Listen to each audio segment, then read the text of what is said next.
Ja sa venujem hlavne e-commerceu a cestovnému ruchu.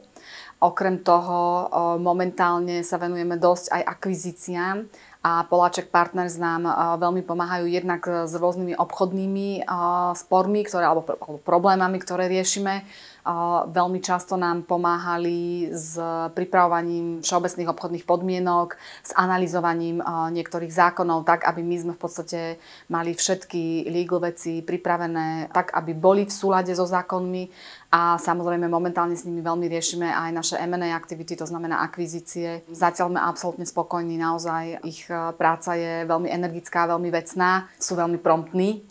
A mne je na nich veľmi sympatické aj to, že sú to veľmi príjemní ľudia, s ktorými sa teda dá porozprávať aj o iných veciach ako len vlastne o tých pracovných. Ale kľúčom pre mňa je, že sa s nimi dá veľmi pragmaticky rozprávať o konkrétnych problémoch, ktoré my potrebujeme riešiť a je to veľmi rýchle a efektívne.